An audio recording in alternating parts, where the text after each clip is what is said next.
All right, so let's talk about attention deficit disorder, what it is, and then how do you solve it. Attention deficit disorder, yes, sounds a lot like attention deficit disorder, but it's different. So it's a gentleman by the name of Russell Barkley that coined the term, and I love it. And it's essentially this, that it's the gap between knowing and doing. And what Dr. Barkley says is that most humans deal with this. And really, he's one of the foremost experts on ADHD, and he talks about that.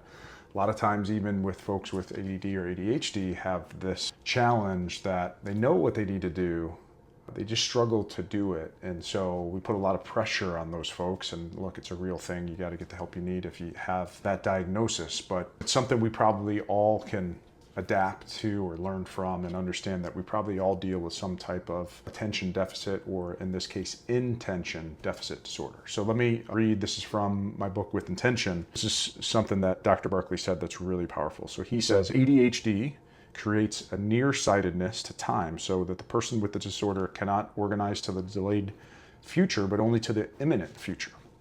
And so everything in life becomes a crisis. But the crisis was avoidable, and no one has any patience with this because they see this as a moral failing. You could have chosen to get ready, but you didn't. It's phrased as a form of laziness, but we know it as the executive failure it really is. This disorder precludes you from organizing across time. So you live in the moment, and you can't organize very large, hierarchically sequenced behavior across time. It means that future-directed behavior is intentional behavior, which means ADD is actually IDD, intention deficit disorder. So it's this: I don't seem to be able to accomplish most of the things I intended to do.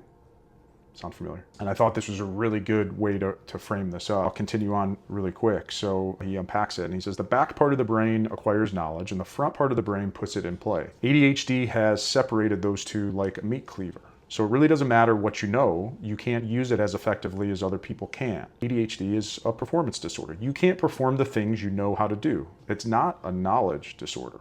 So here's the bottom line. Someone with ADHD knows how to do something, but the same person's unable to do that something. A lot of people call this a performance gap. Obviously, it can be more extensive with someone that deals with ADHD, of course, and you got to get the help you need, like I said. But I think it's something that we all struggle with. Every human does. So this idea of intention deficit. And so the question becomes then, what do you do about it? So I think the first step is just being aware of it and knowing that we were created, we have these beautiful systems and brains and bodies, and it's just a normal, very natural thing. But I think once we know and we have some awareness to the fact that, for example, if I look at my to-do list today, I've got 25 things on it. It's really impossible to get all of that done. And so I think we innately just put this pressure on ourselves to do so much, and it really becomes a challenge sometimes. So I think it's giving yourself a little bit of grace, honestly, and just having the awareness that, of course, you want to wake up and do great things and have an impact and do all this stuff, but maybe it's a simplification process. So maybe it's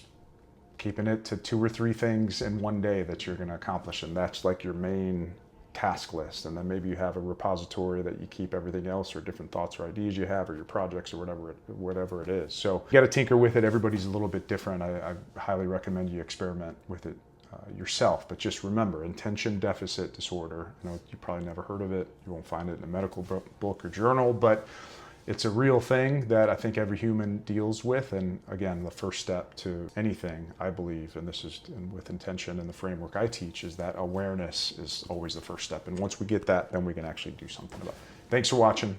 Look for more videos on all things living and leading with intention.